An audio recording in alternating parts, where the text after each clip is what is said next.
All right, hey everybody, this is Arthur. I'm the president of the Beach Cities Republicans. This is the last meeting that I'll be presiding over, if you will. I'm going to start the meeting in about a minute, and we're going to have two great speakers today. Keith Hardine, constitutional expert, loves this country, and we're going to have Gregory Brittain. Greg is the one of the coalition leaders for the Redlands Tea Party. So here we go. So all you have to do is hold it. There's no in or out. Just hold it. You're good to go. You mean, in other words, you want me to hold it? That's all you got to do. And if something like that happens, you don't even have to do anything. Don't worry about it. Should I keep it on you, or or just keep it on me for now? Just give it. Right. It occupies the whole block. All right, everybody. Good evening.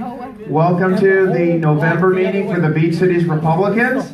Yeah, that deserves an applause. Yay. There you go. So here's the thing that happened, and I really want to commend all of you from all the distances you've driven, whether local or far away. There was a really nasty accident on the 405. So that may explain why, some people are going to be still kind of trickling in. We've got two great guests we're going to be speaking. We've got Keith Hardine and Gregory Brittain, and they'll do a much better job of introducing themselves. But before we begin anything else, first we'd like to start with the invocation. So everybody please stand. And so I always offer this, and it usually ends the way it does, but so who would like to lead us in the opening prayer? Okay, I have no problem doing that, as always. All right. Dear Heavenly Father, I was taught and I said, Daddy God, that's how you want us to see you, loving us unconditionally and with such dearness. We thank you for this meeting. We thank you for bringing us friends, followers, fellow patriots here this evening. We thank you for this beautiful country. We thank you for our blessed president. We thank you for the winning, the victories that we see happening overseas as well as here. We thank you for bringing our president back safely. And we pray, Lord, that you would open the eyes and guide with wisdom our leaders in Washington, our leaders in Sacramento, our leaders in our cities. I want to thank you personally, Daddy, for giving me this opportunity to be the president of this fine and wonderful club, and the many people I've met, the many people whom I will continue to meet because of the connections here, and the knowledge that the future leaders of this club and for these cities are in these rooms making a difference. You've given them the power, you've shown them their courage, and you're going to be with them in every way. We thank you for this evening, and we thank you for bringing us safely and giving us a great time to see and enjoy the victories and honors you've given to so many. And I pray in Jesus' name, amen. Amen. Now for the flag salute. Could I have someone lead us in the flag salute? Please put your right hand over your heart. Ready, begin. I pledge allegiance to the flag of the United States of America and to the republic for which it stands, one nation, under God, indivisible, with liberty and justice for all. Those are strong, wonderful words. Please have a seat. Thank you for being here. I'm going to get this first announcement out of the way right away. Claude Todorov, just go ahead and raise your hand really quick. Claude. Okay, and the clipboard too. Please make sure to speak with him. And this is for Claude as well as for anybody else. That's for the Repeal Top 2 initiative. Very important. We do not want to have continuing statewide elections where we choose between a Bolshevik and a Menshevik or between a communist and a socialist. We'd like to actually have a choice. That's what elections are supposed to be about. I want to make sure we get that out of the way. Second of all, I want to just explain one last time. So this is my last meeting as president. We have the slate has been established, so I'll just recognize them quickly. So Peter will be our new president. So he's right over there. Cheryl Wendell will serve as our first VP. Cheryl, right back there. Tracy will be serving as our treasurer, correct? And Aurelio Matucci will be serving as the second VP. So again, elections require people to run. These were the individuals who threw their hats in. No one else did. So those will be your new slate. Make sure to meet with them, connect with them afterwards. Again, just very briefly, I've shared it piece by piece, and I'll say it just one last time. The commitments I've been able to accrue, the opportunities I've had that I've learned from others, the calling has become so great that I can't spend the time here as well as there. And those are commitments, whether it's going after the bad city council meetings, councilors, elected officials. This is a new path that's opened up. And it's been in great part because of what I've been able to do here. It's time that I allow others to lead. I have seen many of you step out and become activists as well, and I know that the new board will ensure that that happens. So I just establishing once and for all, that's what's happening. There will be no promises. I may not be able to come again. Once in a while I may be to visit, but it'll be like with Evan Chase, who was our previous president. I just invited him for this meeting, but his calling as a pastor has been so strong that he isn't able to make it. And those are the kind of things that end up happening. We have, and like David Hadley couldn't come anymore. Why? He was an assemblyman. He had gotten elected to that office. So that's what's happening. Make sure if there's final goodbyes, I'll make sure I speak to you and vice versa. And I'll end this part very quickly. I do mean this with great earnestness. Every one of you in this room, you should give yourself a round of applause. You have fought the good fight. You have been up there on the front lines with me. So go ahead and do that right now. Absolutely. From Miriam driving all the way to the valley, Gary joining me at those rallies at LAX. Sandy was there. I've seen Barbara at local city council meetings. My friends with We the People Rising, with Robin, Vista, Janet, Vaughn, Gregory, all of you I've seen doing great things. And I can't wait to see the more that you'll do. So it was so important for me to be able to put that out there. And also I want to wrap things up because we have two great speakers and I want them to have as much of your time as possible. So our first speaker, keynote, is Keith Hardine. He's got an incredible resume I'll have him share with you. And I got to make sure I do this. I'm going to switch over right now so you hear more of him and less of me. Give him a round of applause. There he is. Thank you. I have to admit, I like this guy's style, you know. Yeah. I could probably speak without the mic, but I better hold the mic because, you know, it's probably going on the air. Yeah, please do. It makes it easier for the Right. Okay, guys, real quickly, I'm going to try to do this real fast because, you know, for time's sake. But you'll notice my shirt here. You know, I said, yes, is that better? You notice my shirt here. I took the liberty of doing this because at my school, you know, I work in the high school, Los Angeles Unified School District. I'll refrain from which school. I won't say which school just yet. Okay. But anyway, you can tell me afterwards off the air. But I work at a high school, and I work as a supervision aide. I supervise campus supervision. You know, we supervise kids. So basically, you know, kids come up to me all the time, and they're always asking me questions and challenging me. And I always think that we need to start challenging them in the area of ideas. And this is the same thing we need to do with adults and everybody else, including the Congress and everybody. Some of my heroes, let me just mention the people that have educated me. Mark Levin, that guy's my hero. I don't care what anybody else thinks about him. He's great. I love the guy. You know, he's a very powerful, very strong, you know, man of ideas. And Mark Levin, along with, of course, Hillsdale College. I got to give credit to Hillsdale College. That's where I learned most of my education about the Constitution. Also, David Barton. If you don't know who David Barton is, you need to know. That man is a walking encyclopedia. The guy can, I mean, he knows everything about the Constitution and everything about the founders.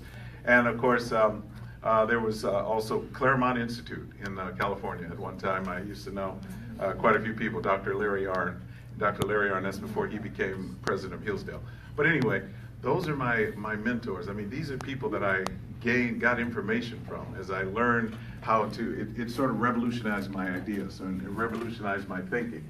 And what I wanted to share with you is what I do to revolutionize the thinking of the youth, you know, especially at-risk youth in the inner cities, right in Los Angeles, here where I work. I work with inner city, at-risk youth, very difficult kids. These are kids with all kinds of problems. I work with DACA kids, especially. I work with, you know, black kids. And these are kids who have problems, you know, not only at home emotionally, but they have problems with, you know, what the ideas that we express, you know, about the founding. That's because they were taught a certain way. And if they weren't taught it, they brought it with them when they came from other countries. See, we've got a whole shipment of Central American kids, you know, the DACA kids. So this is where they are, right here in Los Angeles and right over in the school districts of Los Angeles. And I deal with them directly. I love it, though. You know, I have to say my heart goes out to them. And, you know, it's not to bring a sob story in, but I do realize their predicament in the sense that many of them were brought here illegally, brought here by their parents. They had no say in the matter, but they're here. So what are we going to do? And as our public officials sit on their, they sit and do what they do, nothing's happening, nothing's being done. So in the meantime, these kids are getting older and older and older, and they end up going out in society, and now guess what? We have either the criminal element, or we have, prisons, or we have, what do we have? We have to deal with, welfare, a larger entitlement population. So we're stuck with the problem, guys. What are we going to do about it? So I said to myself, look, I'm going to appeal to a higher law, just as the founders did. Because in my studies, I found that they appealed to that higher law. Let me give you an overview quickly. Throughout the American Revolution, as the colonists came to understand more clearly the meaning of America's founding principles described in the Declaration of Independence, understand this. As the people understood more clearly what those founding principles meant, guess what? The black people won their rights to defend life, liberty, and property as equal to citizens alongside whites. And women won their right to vote. And see, all of these things happened as people began to understand and honor the principles. But we don't do that anymore. We don't understand and honor the principles. I won't say most, but many people in our own party, in our own circles, don't understand the principles. Yeah. Can't articulate them. Can't argue with the left. Can't argue with the progressives. If you can't beat the progressives in the area of ideas, you'll never win. We'll never win this battle. We're not going to win it just by votes. We're not going to win it just by going out and getting people to vote. Because it doesn't that's not good enough. We've got to have principled people so that principled people can go into positions of authority. What do you think is going on in Congress right now? I mean, God forbid, no offense to anybody here if you love John McCain, I don't. Okay, so we got the John McCain, we got the John McCains, we got the Snow, and who else? Mikowski, whatever. Collins? Collins, yeah, Susan Collins, all the rest of them. So, I mentioned those names, you know what I'm talking about. But the point is, they hold up the whole thing, process. Yeah. And we have a president. Here's something that's great. Kids are asking me, because, they're taught. The teachers tell them, teachers are teaching them, propagandizing them, telling them how bad Trump is, he's a racist. I walk up to the kids using the Columbo tactic, if anybody remembers Peter Falk. I say, hey guys, you say that Trump's a racist. Well, why would a racist go to China and try to get a couple of black guys, black guys who out there stealing in China, in a communist country? Duh. Why would I steal in a communist country like China and expect to get away with it if I got caught? And all of a sudden Trump comes and speaks on their behalf, and guess what? They get to go home. What do you guys think of that? And everybody, you could just see their eyes glaze over and say, wow. That's not the behavior of a racist. But anyway, I digress. The point is, we've got to take them on in the area of ideas. So I have this shirt. I was wearing this today. And in this shirt, as you can see, the shirt says, what? It says, "Make America Constitutional Again." I want to show that. Make America Constitutional Again. That was the idea that I had, because when everyone's wearing the Trump hat and so forth, and it says "Make America Great Again," the kids would ask me, "Make America Great Again? What does that mean?" Because they don't know.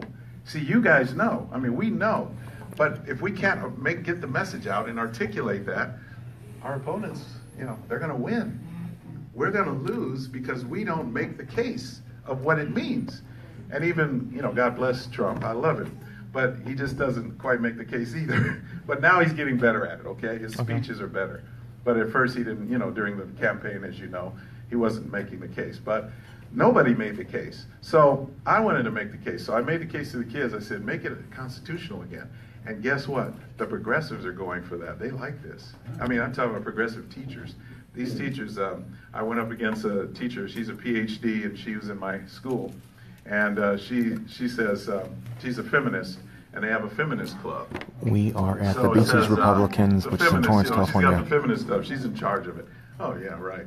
So she says, I was talking about the club. They put up a sign all over the school, and the sign said, I don't want to, pardon my French, it says, bitches and hoes have got to go. Now, that's what it said, the signs. The teacher. The teacher wrote that? Bitches, well, the kids wrote it, but the teacher approved it. Bitches and hoes have got to go. And then she says, so wait a minute, so the principal says, take those signs down. So we went around the school and took them down. Wow. And the teacher was upset. She says, why is that happening? She said, they only meant to say that they're talking, that, they're making those derogatory statements against women. And that's what we meant to say, that they're calling them bitches and hoes, and that's very derogatory. It's like using the N-word. I mean, you hear it every other word at school. Nigga this, nigga that, nigga this. I can say that. Nigga this, nigga that. Every time you turn around, they're saying it. And it's a part of their language. And I say, to one kid, I'll say, here's a black kid. He says, Mister, I don't want to go to class. I said, why not? He says, because the class is mostly Hispanic in there, and I don't like it. He's a black kid. I said, what do you mean you don't like it? Are you racist or what? And he said, wow. So he says, well, no, they start speaking Spanish to each other, and I think they're talking about me. I don't know what they're talking about, So I said, well, let me ask you something. If you were in a class full of white students, if they were mostly white, would you feel the same way? He said, no. I said, why not? Because we all speak the same language. Oh, doesn't that kind of interesting, isn't it? So he's not intimidated in a classroom full of white kids because they all, they're speaking English and they all have something in common. But a room full of Hispanics, he's intimidated. See, I thought about that, and I said, I said, well, does the teacher teach in Spanish or in English? The teacher teaches in English. She's black. I said, so there, pay attention to the teacher, not the kids. And that's what I told him ultimately. But anyway, wow. I'm working on this kid. He's one of those kids that just he's very Afrocentric. So the point is, we have all kinds of ideas that we have to deal with, and it's so fun to work with these kids. I get so pumped up, just from working with these kids on their ideas, because their ideas are just screwed up. Everybody is they're confused about so many things. We have all these diversity groups on campus. We have the feminist club. We have the LGBT club, GSA club. GSA means Gay Straight Alliance. So I dealt with it. Here's a story about the Gay Straight Alliance. I'm just telling you basically war stories. I think this will help you more. This will help you more. I really think it will, because I'm talking about engaging ideas, just like my hero over here, this guy, one of them. Barbara Coe, Barbara Coe, Barbara, you remember Barbara. So, but I'm thinking of Barbara Coe's protege here. She is definitely Robin. Robin is another hero of mine, because they engage people with ideas. Folks, we've got to get out in the battlefield of ideas, okay? I'm not talking about getting a gun or a stick or something and necessarily. I mean, that's not what we're talking about here. I'm talking about a soft type of resistance, okay? This we still have an opportunity to do. We don't have to take up our guns. We can resist in the level of ideas. Why? Because the founders appealed to a higher law called the laws of nature and nature's God. That law is above man's law. I tell the kids, what are you pledging allegiance to when you pledge the allegiance to the flag? And sometimes I say, do you know the pledge? And some kids actually have forgotten it. They don't know it because they don't say it. Whoa. So I said, let's say the pledge, okay? That's not good. So I have them actually say the pledge. Now, I'm not in the classroom. The principals they won't let me go into the classroom, but I will talk to them on the schoolyard. I talk to them at lunchtime. They get a half an hour for lunch. I go down and from table to table, just walking around, hey, what do you guys think of this? Or what do you guys think of that? And that's how I start my conversation. Wow. I just want to ask you a question. Start your conversation with a question. And I talk about the Pledge of Allegiance in the sense that I said, all right, what are we pledging our allegiance to?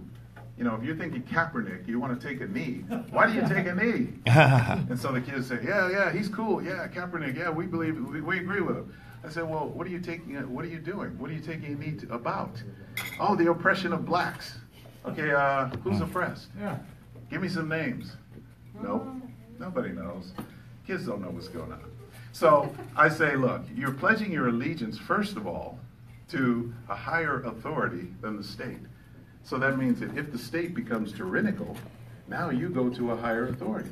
You don't have to obey the state. That is the basic, principle of the Declaration of Independence. Yeah. So I tell them, what is that principle that we are pledging to? The Declaration says it. To assume among the powers of the earth the separate and equal station to which the laws of nature and of nature's God entitle them. But what if you don't believe in God? The kids ask. Kids say, well, if you don't believe in God, does that still change the fact that the earth revolves around the sun? Or does the sun revolve around the earth, guys? This is what I say to the kids. Which is it? Does the earth revolve around the sun, or does the sun revolve around the earth? Some kids say the sun revolves around the earth. Because the sun looks like it's moving. But this is what I tell you. This is what we're dealing with, guys. This is, they won't go to science class. And I say, well, science, that's a part of the laws of nature. You can learn about the laws of nature, study the laws, just as Alexander Hamilton said. And then I said, biology, that's the laws of nature working inside you, your biological function. You know whether you're a man or a woman. See how I put all that in there? And by the way, we've got a transgender bathroom. Oh, God. Guess who's in charge of it? You? Oh, wow. Do you use it? I'm telling you guys, man, this is serious stuff, man. I'm telling you the war stories that I have. Can I ask a question? Go ahead. What are the kids' response to this? What, to the transgender? About a tranny bathroom? Oh, boy, I'm going to tell you right now. Please. Okay. I'm terrified for them. First of all, we got no trannies over there. We have no transgender. Let me say it respectfully. We have no transgenders at my school. But we have a transgender bathroom. All right. So, as you can imagine, folks, kids, boys go into boys and girls go in there together. Even couples. They're using the same restroom at the same time. They're all in there. Now, here's what I do. I said, I will not go in there. Okay? That's on the school. If something happens in there, that's on the district, not on me. But I will stand on the outside of the restroom and say, hey, you guys, come on, hurry up, get moving, don't stay in there. The laws of nature are advancing. Keep moving. That's one of my favorite sayings there. The laws of nature are advancing. And the kids say, what does that mean? See, that opens the door. The laws of nature are advancing. That means that you've got to keep moving. You've got to keep being productive in life. Life is about productivity. You've got to be productive. Now, I'm not talking about the kind of productivity that you guys might be thinking of. At least get married first. That's what I tell the kids. But I say yes. But productivity. See, and the reason I say that is because 2 women can't produce another child. 2 men can't produce. But then the kids challenge me and say, yeah, if she goes to a fertile clinic or one of those clinics, she can get, inseminated and so forth. That's what the girl said. And I said, yeah, but whose sperm is she using? You see what I mean? These are the conversations that go on at lunchtime. I love it. And his name is Keith Hardine. I have these discussions with these kids in the hallways every day. And I love it because I'm actually engaging them at, on a level, I'm bringing down to a level that they can understand. And I understand too. So I don't get too sophisticated. You got about 5 more minutes. Okay, 5 minutes. So I'm trying to wrap, that's why I'm putting so many of these stories in. But the transgender bathroom, basically we have, and I explain to the boys, I say, boys, now I want to explain to you something, young men. I want you to just remember, if you're going to use that same restroom in there and there are girls in there, just remember, I want you to think about this. If a girl accuses you of something, or maybe later on, like you hear what's going on in politics today, you hear what's going on, they know what's going on, they hear about Hollywood, they hear about whatever his name is, Weinstein, all the rest of those guys, and Bill Cosby. And I say, if somebody, maybe 30 years from now, a girl might accuse you of being in the bathroom doing something that you shouldn't have been doing. Now, what do you think of that, guys? You think that's something you want to live with? And you say, oh, no. So they don't go in. And I open the other bathroom, which is a boys' bathroom, and they use the other option. So they have another option to decide for themselves. But that's what this is all about, is engaging them, the level of ideas, so that they will make the decision. Not me, not forcing them into it, but they will make their own decision based on reason and revelation. Reason and revelation of the scriptures, meaning reason, they need to understand with their own reason, you know, what protects their natural rights, okay? And that's what basically the laws of nature and nature's God mean. It means that it is an action, it's a rule of action that protects your natural rights. It is established by the Creator. This is Noah Webster's definition. A rule of action established by the Creator before the existence of any human law for the preservation of life, liberty, and property.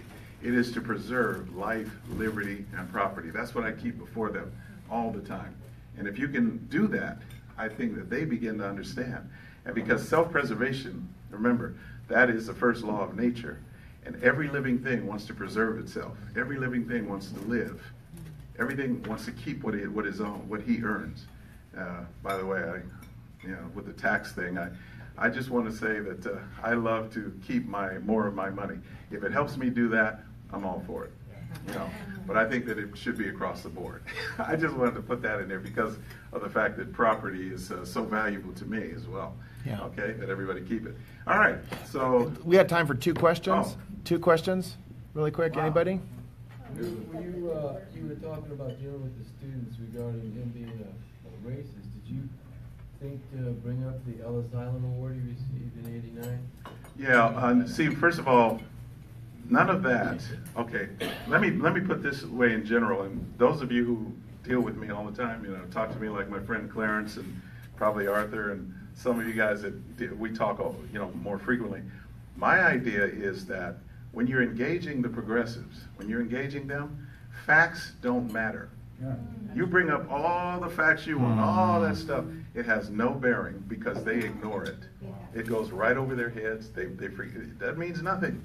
It's true, but it means nothing. The only way to beat them, I believe, the only way to beat them is in the level of ideas. You beat them on principle. Principle, I wish I had more time for that, but principle is the key. And the principle starts in the Declaration of Independence. I go back to that old document, dust it off, and say this. Let me close with these words. I'll say it this way. This is what I said to the kids. When you get in the mail a notice from the post office that says, you have a package, come and pick it up. What happens if you never pick it up? It gets sent back to where? The sender. It gets sent back. You don't get the packet. But when you go and pick it up, now it's yours. This is the way I see what the founders left us. We don't have to reinvent the wheel. The Declaration of Independence is the key document, the major document. The Constitution's based on that. If we use those principles, it's like picking up that package and saying it's mine. So when I tell those black kids that I say, hey, these principles belong to you. When I tell those women, girls, these principles belong to you, all this feminist nonsense, feminist is not the key. It is the principle that it belongs to you, that all men are created equal. It applies to mankind. And that's what you got to challenge them on. And they have no argument against that. They can just reject it, that's all. But, yeah. Okay. Earlier you mentioned about DACA. You work with the DACA. Yep. So are you anti-DACA or pro-DACA? Oh, I'm against. Okay, my position on DACA is it should be ended, and I'm sure that the president ended it. Yes, I say yes, and I tell the kids that. The kids say, "Why? Why do you want to end it, huh?" I said because it is not constitutional, and it infringes on the natural rights of all of us, including you. So you meaning the kids. So it infringes on your natural rights as well as mine. And that's what the president is out trying to defend. So that's why I say I'm against DACA. However, I do believe that the kids that are here, we need to deal with them. We need to do something with it. I wouldn't just send them back. I wouldn't say that. That wouldn't be my suggestion. My suggestion is educate them and assimilate them. We never talk about assimilating, and we never talk about civic education. So I'd like to start a movement, a national movement of civic education in this country that everybody does. Thank you so much. Thank you so much. Thank you, everybody. Yeah, this Keith Hardine. I'm going to bleed over a little bit. A lot of the things that you see me doing at UCLA, this is something that he had taught me about. You don't get angry when you get labeled something. You say why. Remember that, Keith? Yes, sir. Why? That three-letter word shuts them down half the time, and the other half, it opens a door. And you'll find that I do that a great deal, and I got that from Keith. So you make sure you pick his brain before you leave tonight, because there's a lot of wisdom this man has. So give him one more round of applause, please. The work that he does in LAUSD and being able to reach out to those kids, he's already doing it. Absolutely. Now, here's our next guest, Gregory Brittain of the Redlands Tea Party and United IE. This is a massive conservative coalition which doesn't get enough attention here in the South Bay. We have so much to learn from this man, and he will do a far better job of outlining his resume, experience, and principles. Please give a warm welcome to Gregory Brittain. Thank you. Well, thanks for inviting me, Art. I always like to pontificate on politics to more people than just Carolyn. Who's Carolyn? So thank you to the 10 people who couldn't, that you'd asked before me, and I couldn't make it. So I appreciate it was 7. The opportunity. I just mentioned I'm on the leadership team of the Redlands Tea Party Patriots, and also a board member with the United IE Coalition of conservative groups in the Inland Empire. Also have a weekly radio show on AM 590, 4 p.m. and often 8 p.m. And this week it's just 4 p.m. So we commend that to your attention. So as I was driving here, all the way from Redlands, I was wondering, how did I get to this point? So I had spent, so today was normally a work day for most people, but I had to prep the radio show, record the radio show, and then we came down here early just to avoid the traffic. So then I worked on my presentation here. So I've now devoted basically an entire work day to the cause. So how do I get to this point? We all have I think we all have a path to our activism. Sometimes it's a gradual path. Sometimes it's just one event. And in thinking about this, I was going to say why I started with the Redlands Tea Party, going to the meetings in 2011, but it really goes back before that. And it really goes back to childhood. Ronald Reagan talked about the way it used to be, and I think from looking around the audience, most of the people grew up in the same kind of environment that I did. Is you got your love of country at home. If you didn't get it there was the World War II veteran that lived next door. There was the Korean War veteran that lived across the street. You got it in school. You got it at church. You got it in the culture. You got it on TV. You got it in the movies. It permeated the entire atmosphere. And that's what we grew up in. And when I talk about the culture, and that doesn't exist anymore, but that was the basis of this. So I remember I went to an anti-war rally in about 1970. But by 1972, I was conservative, and I was supporting Richard Nixon for re-election in 1972. So you always saying that if you're not a liberal by the time you're 10, you have no heart. But if you're not a conservative by the time you're 14, you really have no brain. But I never really was very active in politics. I followed it, I liked to talk about it, but never really did much. And you come forward to Obama, and now you really start to say, okay, things are going off the charts. Things are going way, way wrong to anyone who's grown up in the country that we grew up in. But still didn't do very much. I was very happy to see the Republicans win their big victory in 2010, and they had promised that if they were elected, they were going to cut back on Obama's inflated spending by $100 billion. After strenuous and careful negotiations, they got about $200 million. So I'm going to think, well, maybe these guys, the Republicans, are not up to the task at hand. So I began going to some of the Tea Party meetings. The Redlands Tea Party was founded in 2009. They held some rallies. I was so ashamed with those Tea Party people. They're too extreme. They're too crazy. I wouldn't shut something with them. Well, I started going to the meetings, and liked what I had seen there. And but through the end of 2012, the original leadership team stepped away. And any group, any volunteer group, political or otherwise, there's always this core group of people, a small percentage, that do the leadership and do most of the work. So they invited some people that might be interested in leadership to a meeting, and Carolyn and I went to that, some others. And as they stepped away, we stepped up, and we've managed to keep the thing going since that time. That's sort of kind of how the radio show sort of fell into it, is the local station. There was opportunity, a sponsor wanted to sponsor a radio show on Saturday, so we were able to step into that. And then the station got involved in wanting to run a conference. And we had, at the same time, we began to recognize that all these little groups were not sufficient, that the left does a much better job of working together.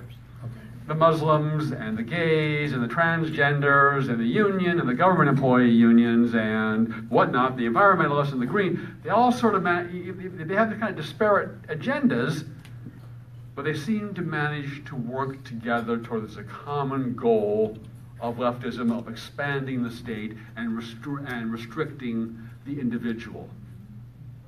And we recognize that we on our side need to do that.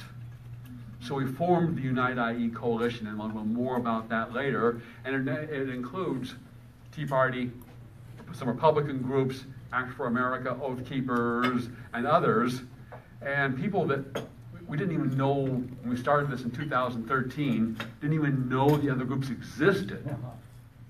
And now we're friends, working together, and the boundaries of all of our groups are really fuzzy.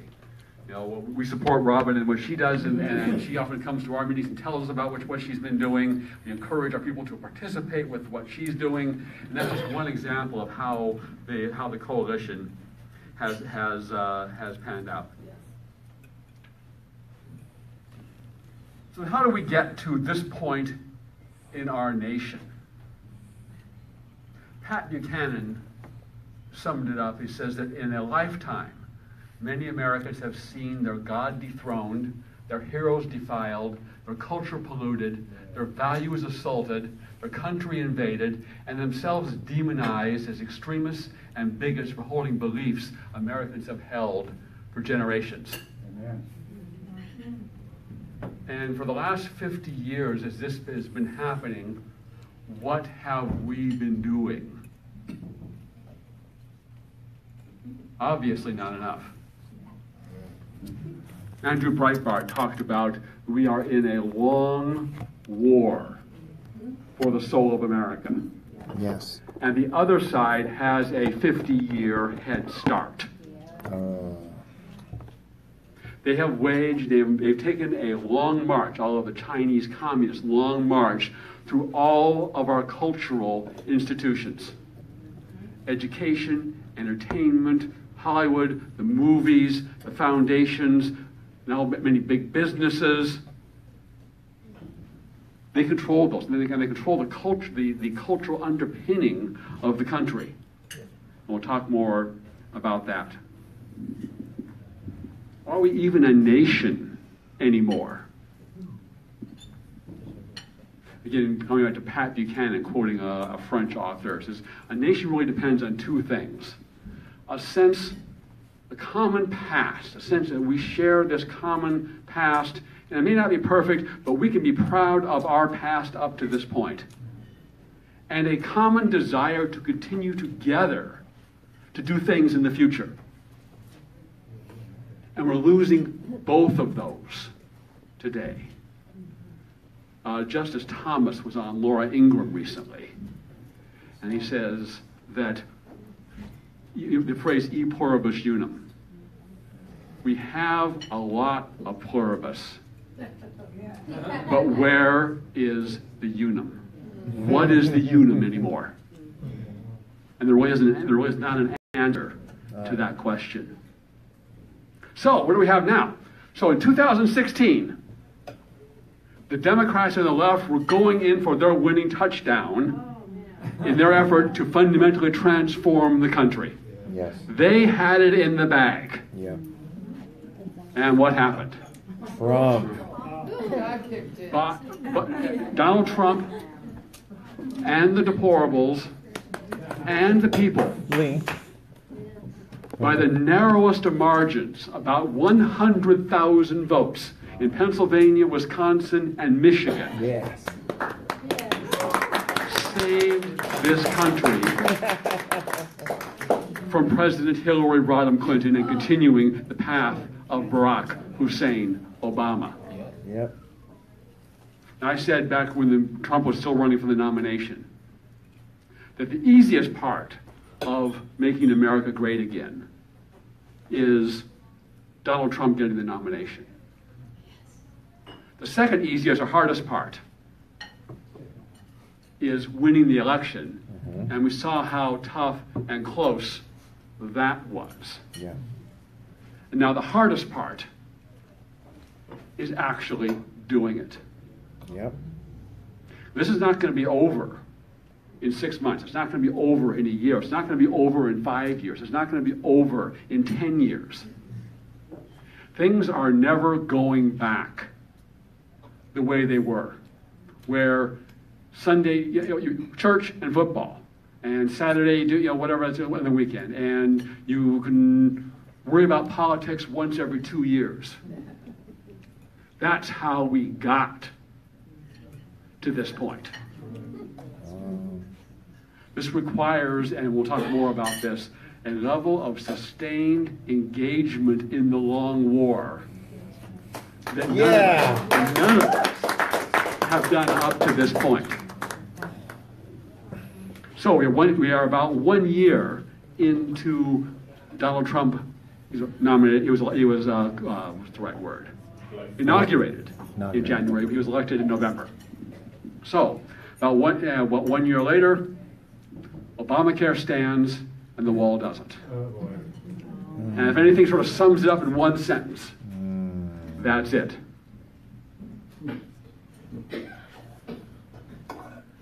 Notwithstanding nominal Republican control of Congress, notwithstanding 30 governors, used to be 31 before Christie went, 66 state legislative chambers out of 99, we are still losing the long war. Joel Pollack of Breitbart News, we had him speak to the Redlands Tea Party and we had him on our radio show. So I asked him, Andrew Breitbart talked about the long war for the soul of America. Are we winning or losing? He said, we're losing. Not as badly as if we were not fighting back, but we are still losing the war. And we're losing it for several basic reasons. One, immigration. Yeah. The other side is stacking the voting deck. In 2012, there were about 120 million votes of Obama won by about 5 million votes. 30 million of Obama's votes were people that came in under Ted Kennedy's Immigration Act of 1965. 5 million of Romney. So you understand, by immigration alone, but for this mass immigration, we would have never had Barack Hussein Obama. We would not have Obamacare. We would not have anything else that he's done. Second, the culture. And culture, as Andrew Breitbart said, is upstream of politics. Education, and you, as a shining example, Keith, in terms of trying to provide some counter to what's going on, but the overwhelming amount of education and indoctrination is into liberalism, is into leftism.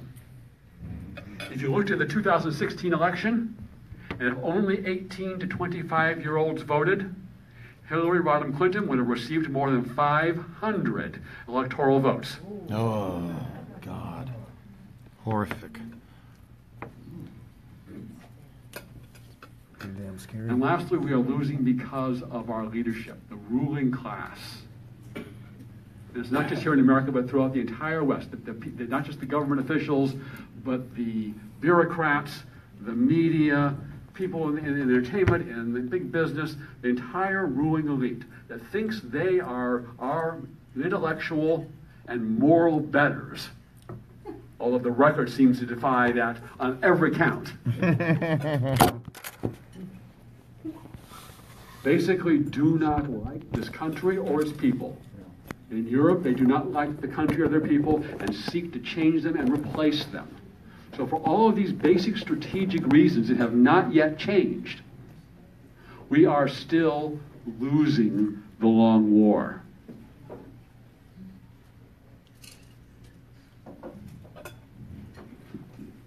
What are we up against? I mentioned some of them. We have the Democrat Party, mainstream media, most of Hollywood, most of the government-run schools, most of the universities, the foundations, big business, labor unions, all on the other side. The massive amount of money is on the other side. That's what we're up against. And we're up against the Red-Green Alliance. Who knows what that is? Commie environmental? No. Red-Green is the left and Islam. Islamists. Oh. And well, you would think they would be strange bedfellows. The people that advocate transgender bathrooms and gay marriage and whatnot with the Islamists. And in part, it is my enemy's enemy is my friend. They share a common enemies of Western civilization, of Christianity, of individualism. But more than that, they actually have a lot of similarities. They both believe in the supremacy of the state over the individual. They believe in big government. They believe in telling other people what to do. So there is not as big as you might. The difference is not as big as you might think. So why should we? Is there reason for optimism? Well, first, in 2016, albeit by a narrow margin, America passed the test. It chose not to accept the path of socialism, decay, and decline. Will this be a momentary interruption in that process, or something more lasting? And time will tell. We will tell. We, the people, will make that decision. People are standing up in ways that they never did. You just didn't, 5 years ago, you didn't have people like Art Schaper going to city council meetings, getting in their face and pointing out the hypocrisy. You didn't have people like Robin Vidston and her group going out. I remember what she told me, that one of the Sanchez sisters was doing something on voter registration. I don't know what it was. It had nothing to do with immigration, but there she is in her group with their signs in the front row. And Sanchez is so flustered she just immediately leaves the scene and gives up on her event. You didn't see that. They get people, we're out there in Redlands. We would do our street corner rallies in favor of Donald Trump once a month. You just didn't see that kind. You didn't see that kind of engagement. People showing up, driving out. Let's drive down to Huntington Beach. We have a Trump rally on the beach. We're going to go up to LAX. And support President Trump and his immigration order. You just didn't. No one was doing that for George W. Bush. No. Or H.W. Bush. Oh no. Or even Ronald He voted for Reagan. Hillary.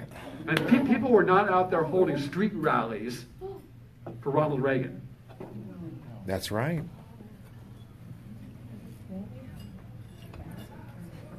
And yeah, people, and I want to come back to a key. I mean, I was so impressed with what you're doing.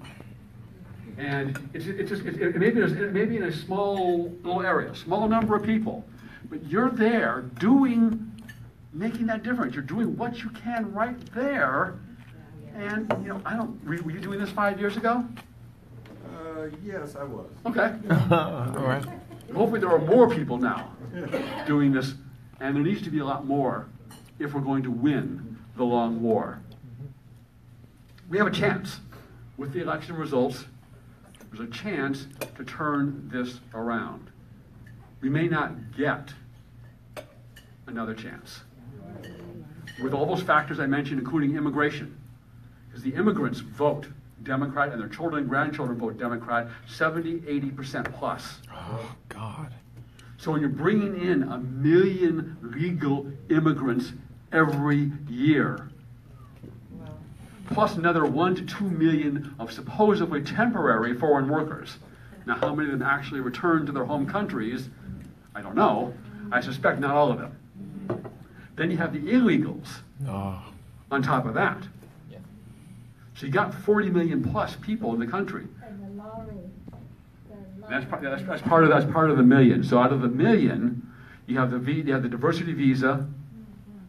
Then you have the vast bulk of that is the chain migration, the family unification. And it's not just your minor children and your spouse.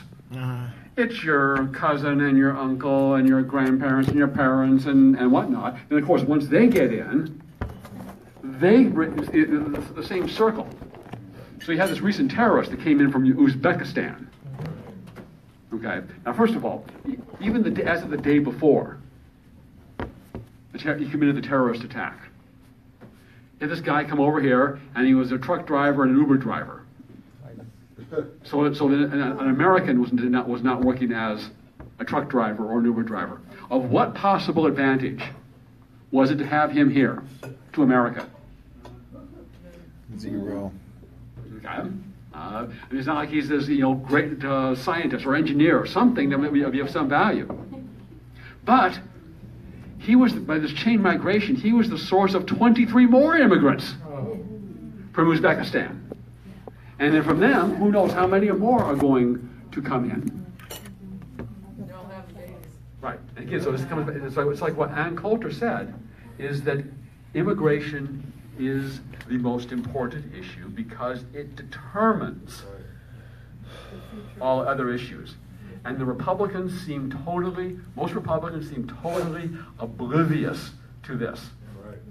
Why is California like it is, politically? The primary reason is the first amnesty and immigration. And California should be an example to the entire rest of the country, to every Republican in the country, of what happens with amnesty and illegal immigration. Up to 1986, in the first amnesty, California had been a reliably Republican state in presidential elections. After World War II, the only exception was Goldwater, Johnson v. Goldwater in California in 1964. Other than that, all the way up through Reagan's re-election in '84, all Republican. Yes? I'm coming to that. Yeah, exactly right.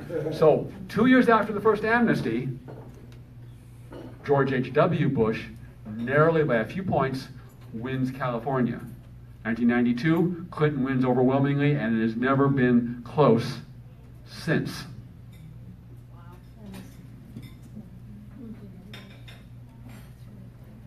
Is there any reason for optimism in California?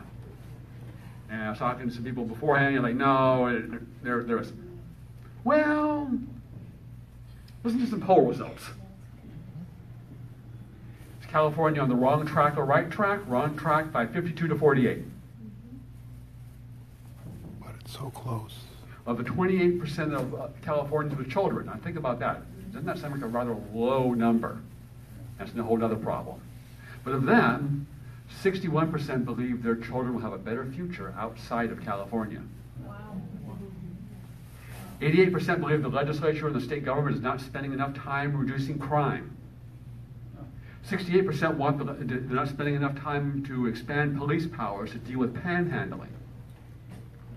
92% support expanding the list of crimes that are not subject to earlier release. Now, I might add to that, these are the same voters that are voted for those things. But that's still a good sign. 77% want to reinstate DNA testing for misdemeanor arrests.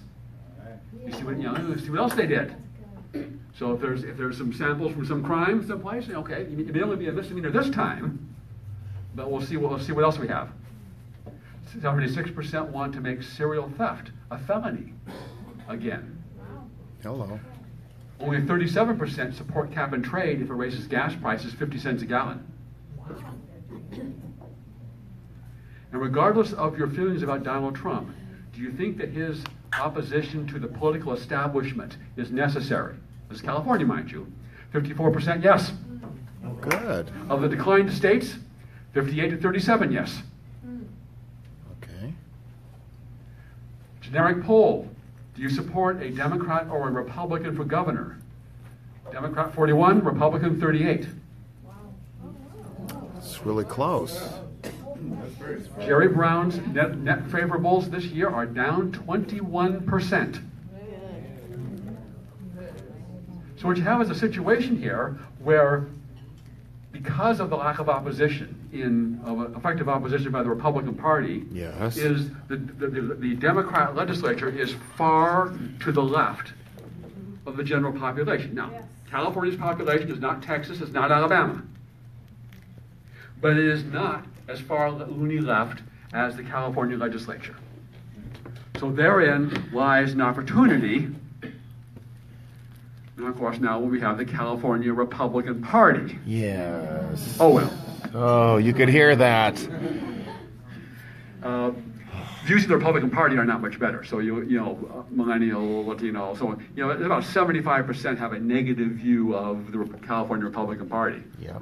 I mean, heck, 50% of California Republicans have a negative view of the California Republican Party. Yep. And if I were still a Republican, I would be one of them. But I'm not. I would just maybe that's a worthwhile digression. I registered to vote for the first time in 1976. I registered as Republican, and up to the present time, in every race where there's a DNR there, other than one state legislative race in the 1970s, I voted for the R. But in December of 2013, with yet another Republican surrender on the budget, I switched to decline to state. I briefly re-registered as a Republican when I applied to be a Trump delegate. When that didn't pan out, I switched back to decline to state. Okay. Now, if I was at a Republican women, I would not technically be allowed to speak. So I don't tend to mention that. Uh-oh. They don't, kind of a don't ask, don't tell situation. So, maybe there is some optimism for California after all. Because people are still, what they're most concerned about is the same issue. You know, they have a good job. Or they have a good education. Well, I should add this. Vouchers in California, 66% favor. Wow. That's a good sign. African Americans, not 73%. Wow. No Latinos, kidding. 69%. Gotta get them voting Republican. Now, so we can be sure that the Republican Party is making vouchers a big issue, right? Yes. No. Therein lies part of the problem. Wow, they're terrible.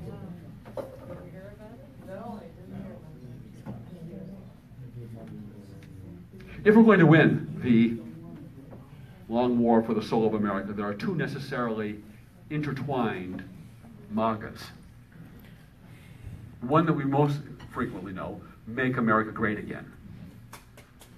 But this necessary, and this is what Keith was trying to talk to his students as much as he can at a government school. Making America great again necessarily means making America godly again. Yes. Because it is the belief in God is foundational to the creation of our country, but also to a free country. Alexis de Tocqueville explained that despotism can govern without faith. Liberty cannot. How is it possible that society should escape destruction if the moral tie is not strengthened in proportion as the political tie is relaxed? And what can be done with a people who are their own masters if they are not submissive to a deity? What you get is what Sam Sorbo, go find it if you haven't read it. It was on Fox News and it was on Life Set. Sam Sorbo was Kevin Sorbo's wife, and they just made this movie, Let There Be Light. If you haven't seen that, Okay. would commend that to your attention. She wrote a very great article on this, and she explained our culture is undergoing a hostile takeover. American society used to be governed by the Judeo-Christian do unto others morals, but we have drifted, actually been pushed, Yes. into a hedonistic YOLO, you only live once, cultural morass. To survive and prosper, we must reaffirm our Judeo-Christian heritage under God, because if you only live once, it's survival of the fittest, it's all about you, and laws and the Constitution are meaningless. Arthur also asked me to sort of talk about what our experiences are and what I can draw from in Redlands Tea Party and being in the coalition. Let me find my notes on that. And I say at the outset, I don't hold myself out as some great leader, that I sort of ended up where I am almost by default. Is the old leadership team stepped away, and I was there, and then some of the new people stepped away. So here I am with Carolyn and John Barry and Henry Van der Leest, and we're the leadership team of the Redlands Tea Party Patriots. I think what's helped perhaps in this role is that I was a Rotary Club president before I did this, and so was Carolyn. She was also a Rotary Club president. And leading volunteers is a whole different animal, a whole different experience than leadership in another organization where you actually have some authority, where you can fire somebody. It's really hard to fire a volunteer. It's really hard to dock their pay. So the only really resource that you have, or maybe two, one is your own example, and two is positive reinforcement. It's all you got to work with. But positive reinforcement is cheap. You can use as much of it as you want to, and Arthur stepped out of here, but he was doing that. He was thanking his people for the things that they did, recognizing them for what they did. And I think that's in this voluntary group leadership role that is essential. I was just praising you, so I will try not to do it again. Oh, no. I missed it. Yes. I'll be able to look it over. That's fine. Yeah, I was explaining how that you use positive reinforcement. At the start of the meeting, you were recognizing all the people that had done good things and how important that is in a volunteer organization. And you reinforced me. Thank you. And that's another part of it, is we need to support each other.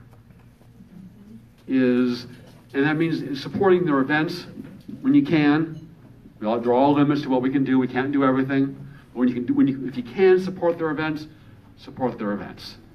It also means supporting them if they come under attack. If someone's attacking them, either the opposite side or even somebody normally on our team, stick up for them.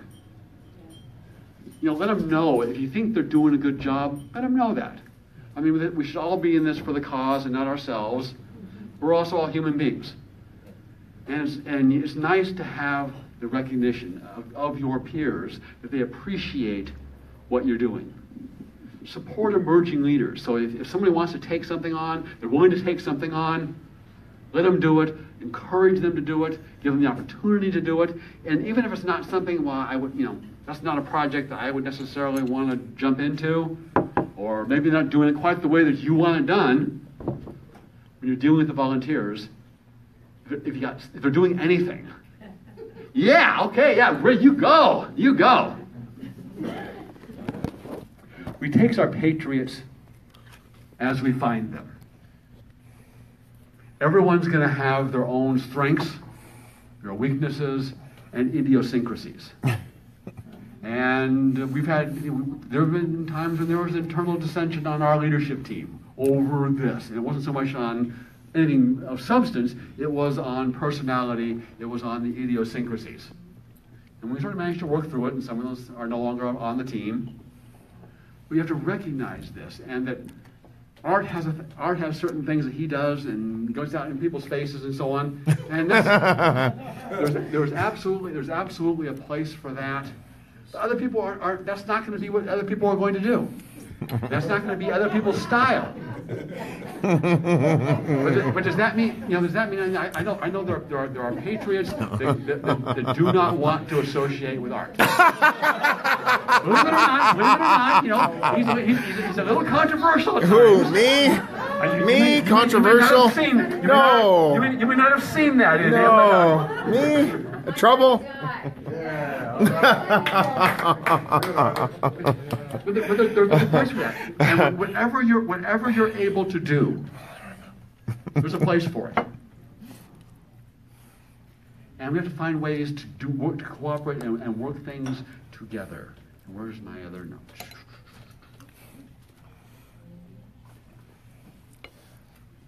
I think we need to be merciful to each other. Absolutely. And be ready, quick to forgive. Absolutely. Because sometimes we have a problem with that. Roseanne, thanks for that. It just takes the energy of going forward and when. The cause should always come first. It doesn't always, but the cause should always come first. Yes.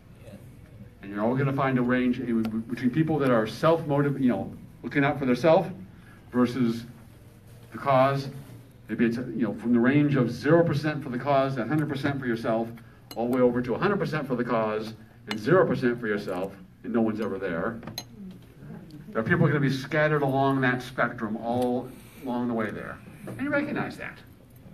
And even if they're maybe, even an 80% self, 20% cause person might be of use at some point.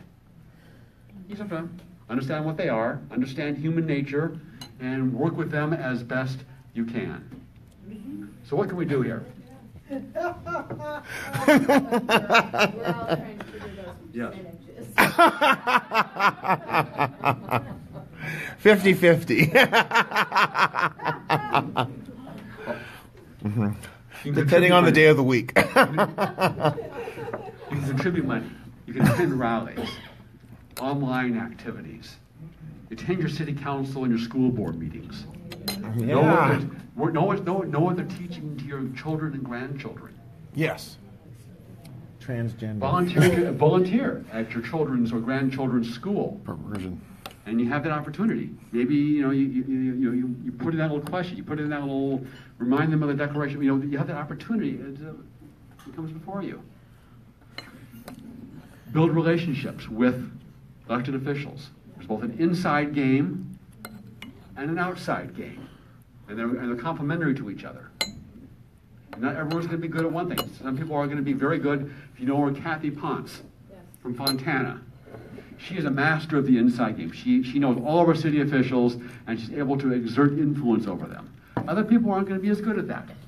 You are as well? Yeah. I was going to ask, are we at question, is it okay to ask a question? Sure. Well, I was just thinking, maybe it's not a question, but could we imagine for a minute, if it were possible, and I believe it is, that's why I do what I do, but what if we could, if each person could mentor a young person, a child, or a person in high school or whatever, middle school, and suppose we could teach them, the things that we talk about, these principles that we're talking about, how to articulate them, and if they could go out and do the same thing. Wouldn't that be better than trying to say, let's abandon the public schools and go and teach homeschool and private school. Let's only, take our vouchers and go elsewhere. We often talk about that, those in our party, those conservatives, they say, let's abandon, leave it alone. But, by our abandoning it, does that create this void that tends to be making things the way they are now? Or is it better to just engage? That's kind of a question that I guess is rhetorical, but... No, teach them how to engage. In my view, you're a shining exception to what. Is there anyone else at your school doing anything like what you're doing? Okay. Yes. Let me finish my comment here. I understand that.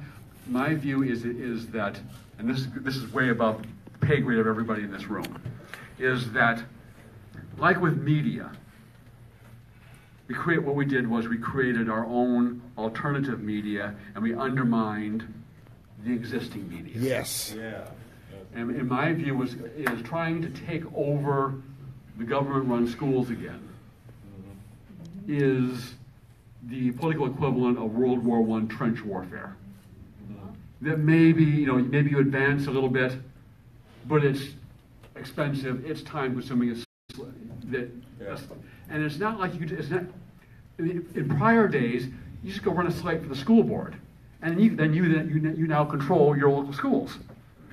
But it's not like that anymore. Right. Because the control is so different between the federal government, the federal bureaucracy, and the state government, the state funding. So just taking over your school board doesn't do the job because they're under all these mandates. Right. And if they want money, they need to jump through the hoops of the state government and the federal government to get their money. That's right. So I think the same thing applies to the Hollywood and entertainment. Yeah. Is trying to take that back over isn't going to happen, but destroy it. No, I didn't destroy it.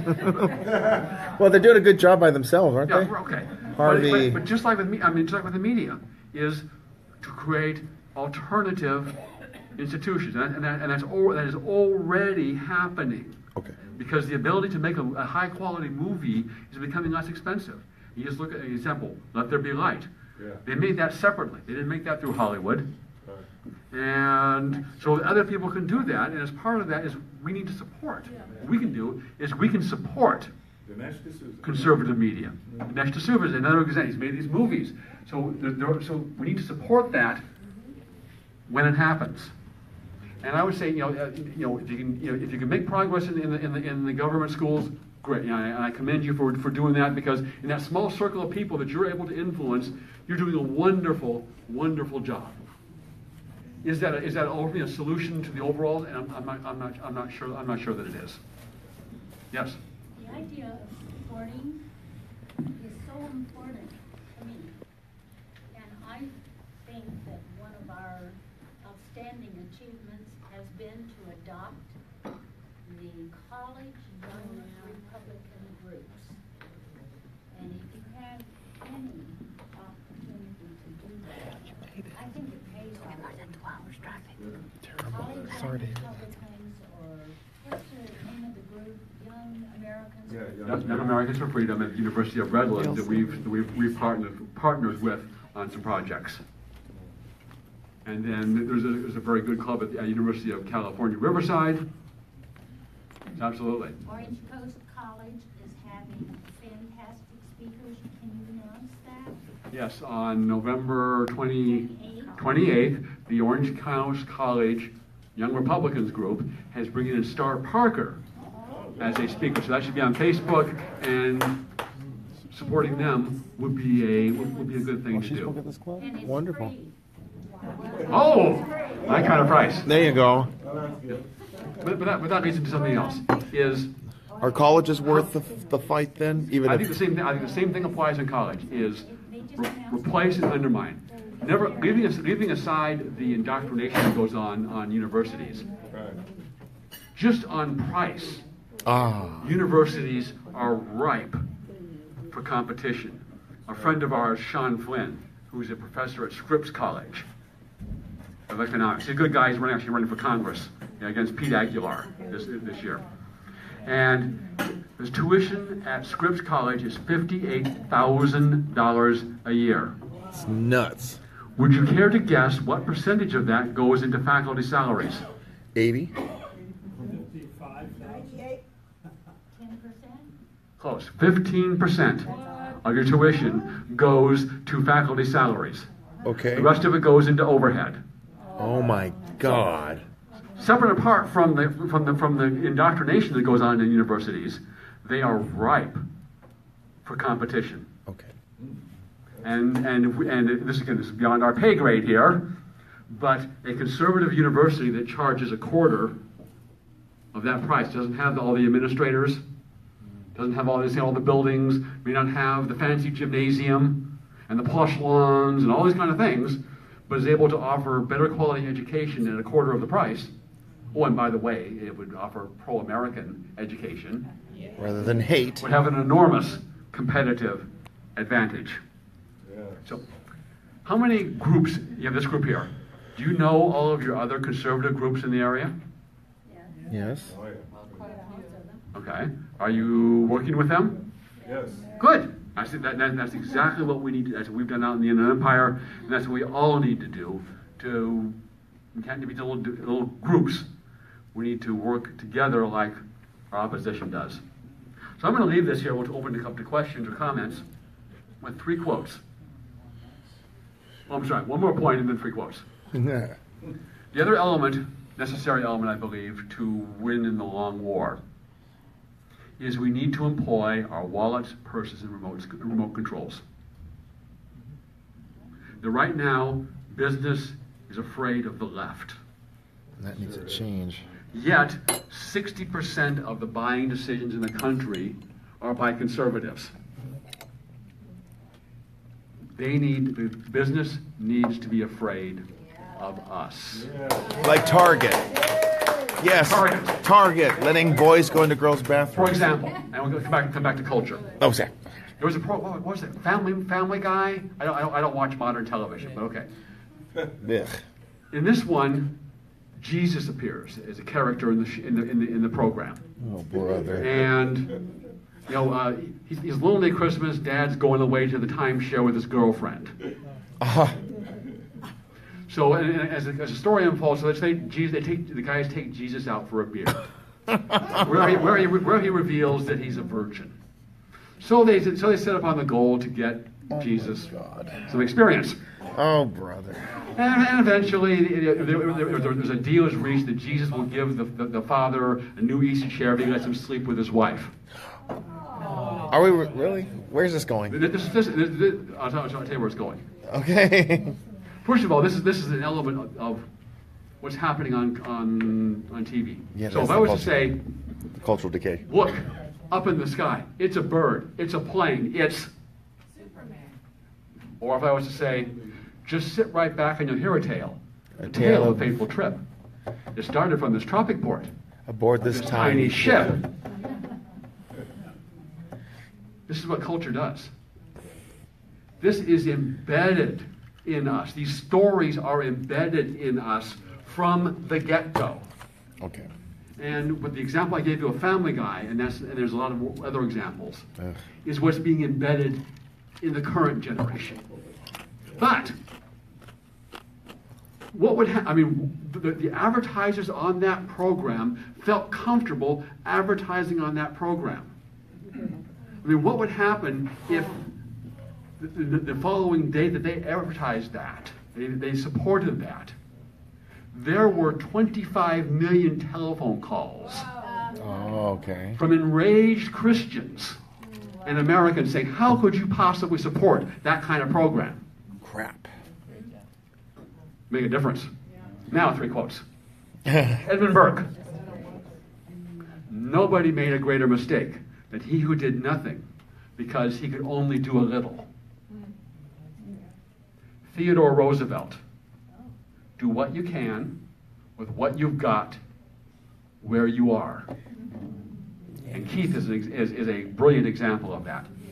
And lastly, Tim Donnelly, everyone can do something. In the Redlands Tea Party, we had a woman in our canvassing program that she couldn't walk anymore. She couldn't go out and do the walking. But she came over and helped put all the packages together. We have all the mail for the different candidates and so on. We'd staple them. But she could do that. And that was her contribution to the effort. So I thank you for your time and attention. If anyone has any comments or questions, I'll be happy to duck them. Yes. They've been trying to take a poll in which house in Congress is going to fall to the Democrats. Can you answer that question? No, I can't predict the future. Since World War II, the average loss of the president's party in Congress has been 25 seats in the House and 4 seats in the Senate. Now, that includes some strong years, for example, 1994, when the Republicans had a big pickup, 60 or 70 seats. It includes 2010, when the Republicans had a big pickup in reaction to Obama. It includes 1966, when Republicans got wiped out in the Goldwater-Johnson election, but then they came back and won a lot of the seats that they had traditionally held in the 1966 election. So it includes some of these big years. in that average. What's going to happen? I don't know. To the extent that the Republicans go into 2018 and have no major accomplishments, and even worse, if their only accomplishment is amnesty, they're going to be destroyed. Yep. I think their only chance is to pass the agenda and then go to the people in 2018 and say, look, it's working. The economy is growing, there are more jobs, illegal immigration is down, ISIS has been destroyed. Yes. Here's our accomplishments in just the first 2 years, and based on these first 2 years, we deserve 2 more years to carry on this agenda and achieve even more. That, in my mind, is the only way they're going to be successful in 2018. Yes? So what about gun control and the latest? Use 2 hands. Excuse me? Use 2 hands. Gun control. Yes. The article on, used to. There's an article on MSN homepage today comparing the nations that have the least problems with guns and deaths, and they were Australia, Japan, the UK, and Norway. This statistics were compelling about the steps they've taken, how they got to this point, and what happens here compared to there. I mean, it's really, I think, in my estimation, and I have a strong threshold for pain, but I think it's really out of control, what we have to experience here in the news with what's going on. The reality of it. Okay, well, first I would ask, you ask, okay, what gun control law would help? And usually after gun tragedies, the laws that the Democrats propose wouldn't have stopped the tragedy that they're trying to exploit. Looking at the data, if you look internationally and you look at countries and the rates of homicide and crime, and you look then at their rate of gun ownership, of whether or not guns are allowed, there really is no correlation between gun ownership and crime or homicide. You have countries like Japan. Japan has a very low homicide rate for reasons almost unrelated to the amount of guns it has. Yeah, they did it inversely, so it was all banned in the beginning, and then they loosened it up in increments. Okay. Australia, which the liberals like to point to, if you look at the homicide rate, it was declining before they banned guns, and it continued to decline after they banned guns. So the banning of guns really had no effect on the decline of homicides in Australia. Okay. Look at the United States. I don't remember the exact numbers, but since 1990, the number of guns has gone way up, and the number of homicides has gone down. You look across jurisdictions in the United States, where in a state like Utah, very low homicide rate, yet guns illegal. You'll get a place like Chicago, where guns are illegal and a very high homicide rate. So I would recommend reading the MSN.com homepage on the slide presentation on the 4 countries. And then another question I have is the statistics that you presented. Is that Pew Research? Which statistic? Earlier, you gave some statistics. A poll. Well, there were some articles written on Fox and Houndsday, which is a very good source on California politics, discussing some of these California polling results. Thank you. In the back there. I was going to say about the guns, we have the highest concentration of gangs in the world. We have the highest concentration of criminal elements in the world.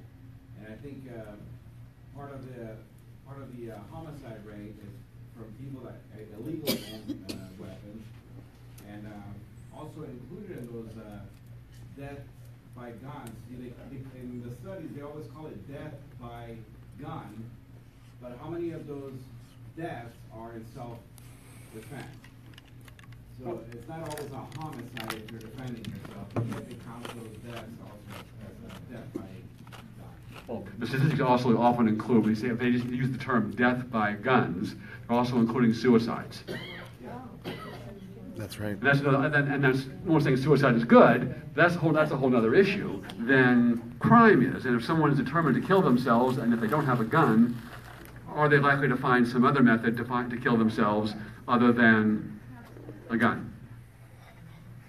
You got another question? Did you have something? I wanted to mention that I think one of the best places, I don't have a question, but one of the best places to point to young people is Pritiger University, where they We have it in the classroom. where they have the 5-minute talks on different topics, and it should be, you know, shared with others, young folks. University. I'll tell you, Families. I'll tell her in response there, I'll tell you a quick story real quick.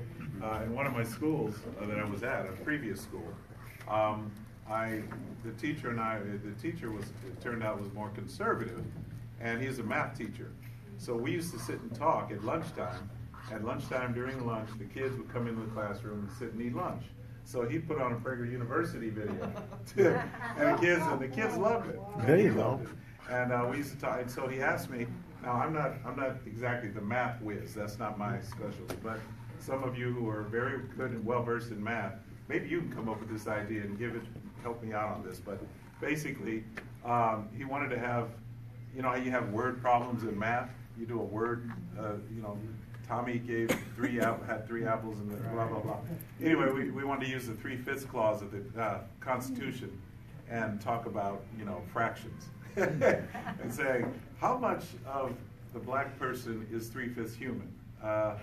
What part of the black man is 3/5 human? You know, we would ask questions like that. And that would give the kids, as you can see, that's ridiculous. You see? But anyway, that's sort of what we were doing in the math class, and they were playing also Prager videos. So he was a more conservative math teacher, and I say that guy, he's a good friend of mine as a result of it. You know, we still maintain contact. So I just thought I'd tell you that that's kind of a positive story about how effective it is in the classroom to engage ideas, you know, when you do it. I mean, Well, so much better. I mean, just being there at all and pushing back at something is better than no one pushing back. Exactly. A question back here. I was going to tell you before, when you were on the subject of mentoring, and my specialty is mentoring Mexicans. I deal with a lot of them who speak Spanish, and my standards are, you know, because you see a lot of them, they'll go down, like at the park, they're looking for work. The liberal organizations will come by and give them all free T-shirts. Vote for Obama was very popular during that period of time. They would all get free Obama T-shirts. Then they would give them signs, and then they would come by and photograph them. They didn't even know what the words were in many cases. So I took out some of those, and I was working with them. And do you believe in God? Oh yeah, Virgin Mary. Most of them are Catholic by birth, and they went to church. It's part of it. I said, you're a Republican. Very startling. You know, okay. Do you like to have personal freedom? You came here, why'd you come here? For freedom. Okay, you're here illegally, I got that, but you're here for freedom. You're a Republican. Okay? Do Mexican mothers routinely kill their unborn children? This is a brick through the front window with the note wrapped around it. Wow. Immediate halt. The eyes get big. Never. You can't get a 1 if you got 100. You can't get 1 to say yes. Say you're a Republican. Wow. There you go, Bob. That's it. It's great to push back on that, like that, and if there's more of that, I can be successful. On the larger sense, the Latinos, legal or illegal, vote 70%, by 70 to 30, believe in bigger government providing more services to smaller government providing less services. That's where the conflict becomes. Right. So I want to go to the polling again. You brought up that point where there's a growing number of people who the state's on the wrong path. They want vouchers. They want whatever. But then you made a point about how they're voting for the people who create those problems. Correct. Why is this happening? Why this disconnect by the way they're voting? And in part because the Republicans are ineffective in explaining this. okay. In part, it may be that things may be about to change, is as the prices keep going up here and the quality of life keeps going down here for most of the working people, things may be about to change. I think also part of it is the very negative view of the Republican Party that I mentioned, is that, okay, you may not like everything that's happening with the Democrats, but I sure hate those Republicans. And they've been taught that the Republicans hate them. Right. Yeah. So in a sense, the Republicans, in many of these people's minds, are morally disqualified from the get-go. So we never even get to think, well, maybe some different policies might produce housing prices, might create more and better jobs, what have you, to lower the gas prices. When you're morally disqualified from the get-go, you never reach that point. So I think it's a combination of all of those things. One more question. Go ahead. The back. I was going to say about the oil prices. Democrats keep on saying that the oil prices, gasoline goes up because of the greedy oil companies, and that's really where the problem is. People aren't really educated enough in the subject to realize that the majority of what you're paying in gasoline is actually taxes that would probably And when gasoline is 90 cents a gallon less in Arizona, are oil companies less greedy in Arizona? There you go. All right. Okay, if no one else has a question, I will exit the stage here. All right. Thank you so much, Greg. That was great. Thank you for the opportunity. Thank you so much. I really love it. Just hitting a lot of great points, a lot of great statements, a lot of great ideas right there. An incredible coalition they put together in the Inland Empire. We can see something like that here. I think it's so important to showcase the successes we see in other parts of the state. We're still very disconnected around the state. That has to change. Maybe one of the reasons is the disaffection we see with the Republican leadership, but others is just we don't talk to each other enough. So please give Greg another round of applause. I want to remind you, he drove all the way from Redlands, and quite a journey. My going to Riverside, I'm there at 2 in the afternoon for an event at 6, because I don't want to be on the freeway for 2.5 hours. And why is it, again, that it takes us 2.5 hours to get from point A to point B? Democratic policies, abandoning transportation and giving the money to illegals. We're just experiencing on a daily basis. We're about to run out of time here. We had one clear victory specific for the local elections November the 7th. In the Palos Verdes City Council race, we had John Cruikshank. He was the top vote getter, I believe, so I want him to give a few words. Give him a round of applause. He's going to be coming this way. Those local elections are very important. We've seen from the losses how important it is to work together as a team, but John's going to talk about this victory and what he's working on. Just a few minutes. Thank you, Mark. All right, thanks everyone. So election was last week, and I ended up being on top, and I'll tell you what, is exactly what Greg was saying and all you guys are doing here. My first debate with the other candidates, I look out in the audience, and Christine and Lee and all the people with the Make America Great Again hats were in the audience. And it's just nice to know that you have people that are out there that support you, and it keeps you going, because this is the first time I've run a campaign, and I did 5 months worth of walking precincts and talking to people and being positive and talking about less government and simpler government, keeping our budgets so that they're balanced or even better. There's actually, the nice thing about Rancho Palos Verdes for me is, and for all of us in the audience, is there's actually a majority of Republicans that live in Rancho Palos Verdes. So there is hope out there. Certainly, when you're walking door to door, it's a nonpartisan race. But I'm one that always tells the truth. And if someone asked me what party I'm in, I said Republican. And never was shy about that. Of course, when I was saying that, and I was at a Democratic household, many times I became Donald Trump. And so, oh my God! Right? So all the rage they have because they're sitting watching their TV and MSNBC and getting angry about the Donald Trump and how he's destroying the country, they'd come out and yell at me about it. And I would still defend who I am, and I would never back down from them.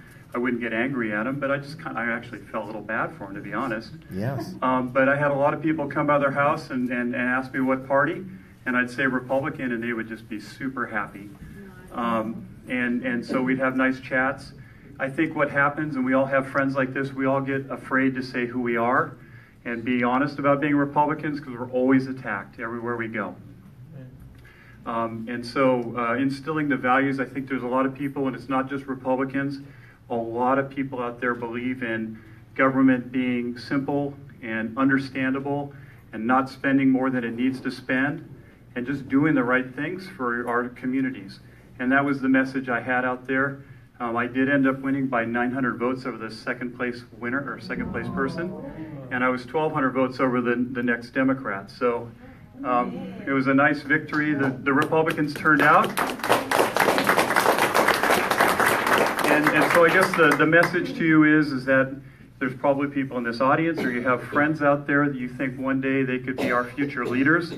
It was the first time for me. I was on the Planning Commission for 4 years. I learned that I love listening to people and love solving problems. I'm an engineer. I run my own engineering company. And it wasn't really about party politics. It was more about, I really care about my community, and it was just the right time for me to do it. So my message is, keep supporting your fellow leaders and friends that want to do that.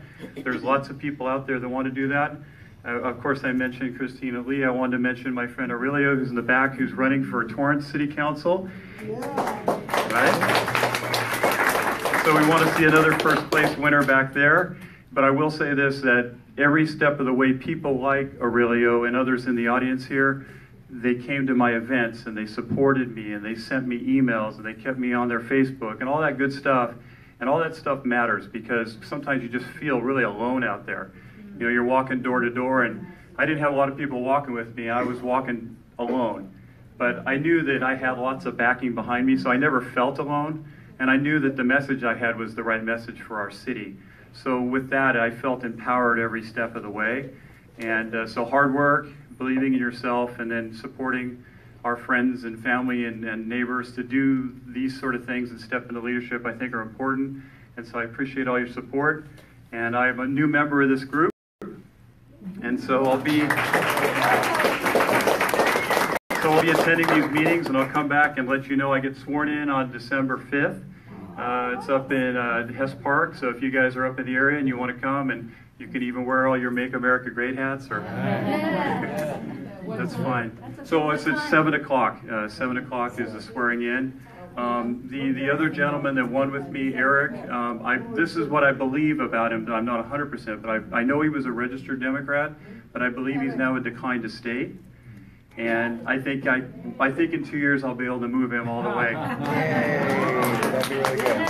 So we'll see. So thank you, Art, for giving me an opportunity to say hello to everyone, and thanks, everyone. Thank you so much. That's really good to hear. We have active elected officials shifting the culture. To me, there's a couple of things I wanted to follow up really quick before we wrap up the meeting. It's so good to hear, I really feel, I heard Joe Pollack, he talked about how we're losing the culture war, and I respect where he's coming from. I respect where Greg's coming from with that, the challenges about public schools. Maybe it's because I'm a little more of a naive optimist. I thought Mikulewski was going to win Virginia, for example. I thought a Republican could take over from 15% approval rating Christie in New Jersey. So, I'm a bit of an optimist. But I would have to say what we've seen the last 2 months, we are winning the culture war. Yes, that's right. And this is why, because I don't believe in being pie in the sky and ignoring problems. Hollywood is cratering. It's not just Harvey Weinstein who has raped every woman he's seen or thought about doing it. But we have finally seen they have had the worst financial revenue turn-in since 2002. Their movies that are trashy, anti-Christian, anti-American are bottoming out. We need to start recognizing that. And the second thing we have to see is that the social media programs from YouTube to Twitter and the Google giant behind it, despite the left-leaning ambiance that they push, we're taking over, actually. And we have seen, like the PragerU you talked about, these videos are commanding incredible amounts of attention, unlike anything we've seen. We are replacing Hollywood. We are seeing this happen across the board. We are winning this culture war.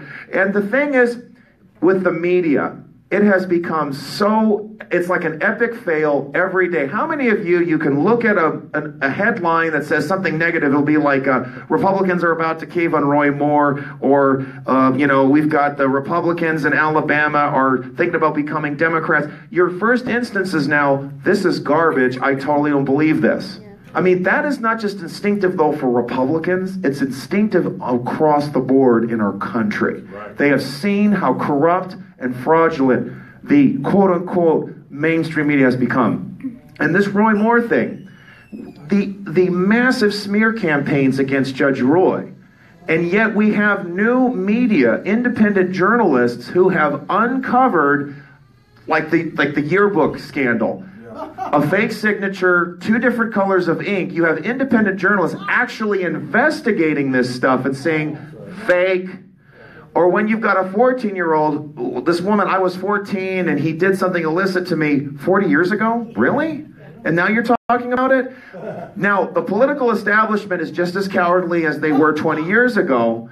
But we as citizens are no longer intimidated or shamed by the race card, the slave card, the class card, or the sexual abuse card. Roy Moore isn't intimidated. Donald Trump cut that pathway through. And I think what we're going to see, this is my belief, because again, I'm that optimist, but I do believe Roy Moore will win that U.S. Senate seat.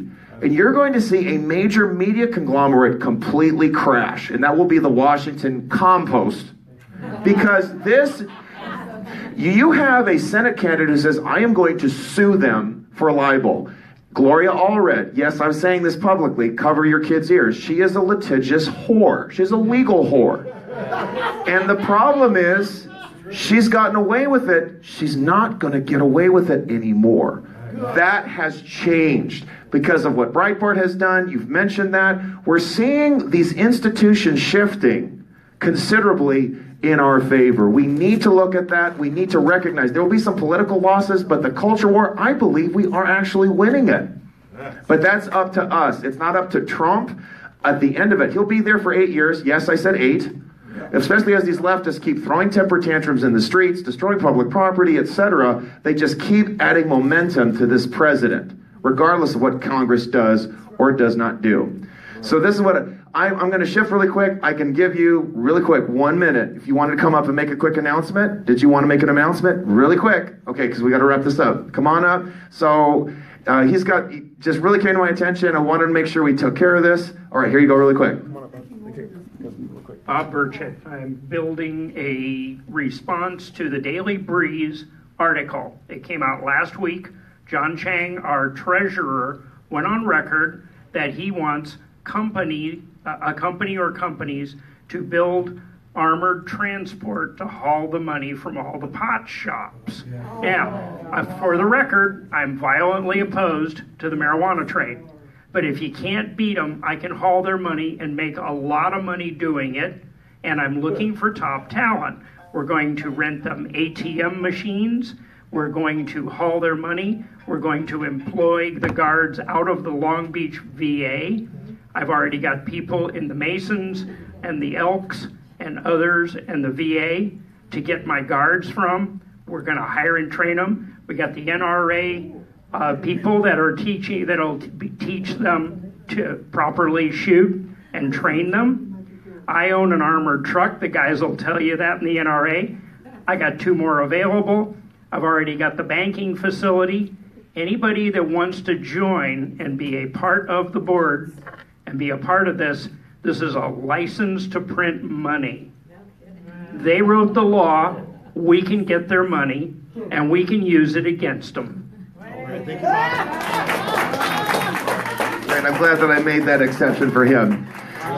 And actually, he helped me to remember there was one last thing that I wanted to talk about. We are really unhappy. I mentioned the Republican leadership.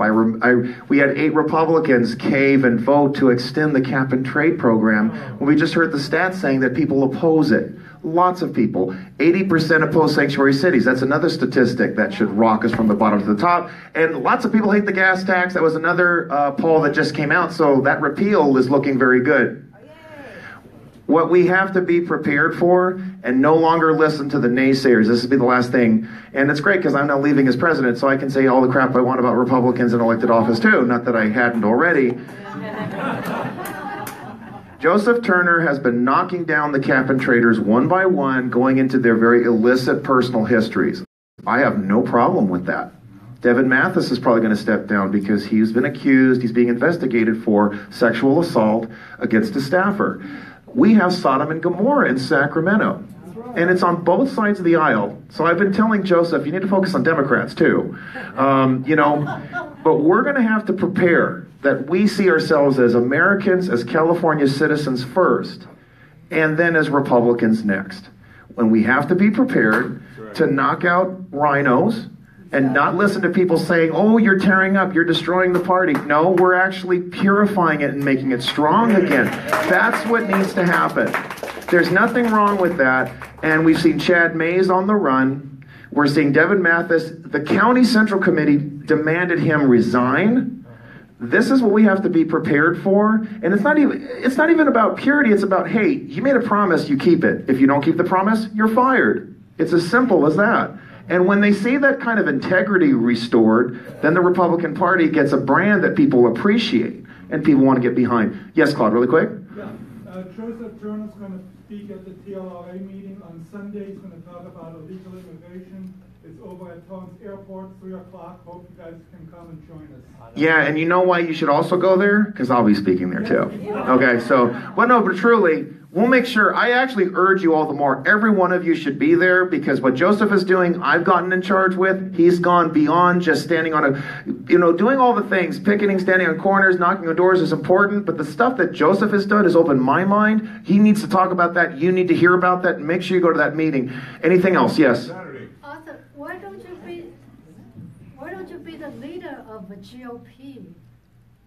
From Los Angeles and then become California. Well, you know what? That's a great point. This Central Committee is so corrupt. So I've had discussions. That's something I'm going to go on Sunday, and I'm going to ask Joseph about what we can do about this corrupt Central Committee here. One last thing. We've got a fight at a town hall this Saturday at 10 a.m. I can give you the details. I can have Peter send out the email. There's another Sanctuary City town hall in Los Angeles. I would like to see every one of you be there as LA County residents, and San Bernardino, you're welcome to come too. We need to let them know we don't want sanctuary anything except for citizens.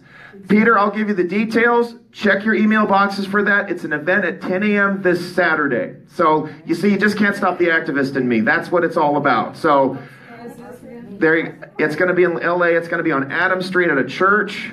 That information I'll have released I don't want to give you a bunch of garble that might be wrong. So I'll get the email out to you, if not by tonight, tomorrow morning. With that, so now I'll say this one last time. Please don't forget to leave your tip for your waiters and waitresses. Make sure to shake hands, pick brains, talk to everybody. Thank you so much for the privilege of being able to be the president for this club. I have even more hope for what you guys will be able to accomplish going forward. And I haven't said I'll never. We'll see what happens. And if my schedule opens up, I'll make sure to come back again. I promise. Here's the address if you want it. We'll get that out. You can start sharing it afterward. You want to tell me really quick and I'll report it? It's just McCarthy Memorial Christian Church, 4103 West Adams Boulevard, Los Angeles, 90018. There you go. That's the address. We'll email it to you tomorrow. Thank you so much, everyone, for being here. Have a wonderful evening. Thank you so much. Thank you, Arthur. No problem, Barbara. No problem, Sandy. Over here, I was talking to you on the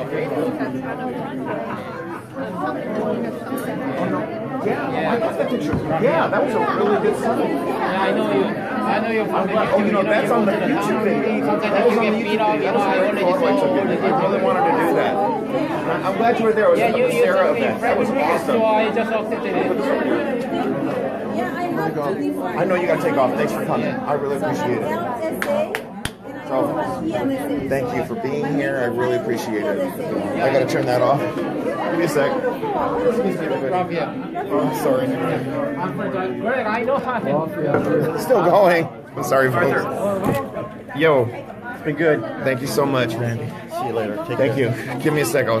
So everybody, thanks for being along for the ride. I kind of abandoned it. Thank you so much for watching. Please share. Please donate as you can. I'm here because you've helped me and you've been here along for the ride. I'll be there on the streets. I'll be there with the city councils. Talk to you soon.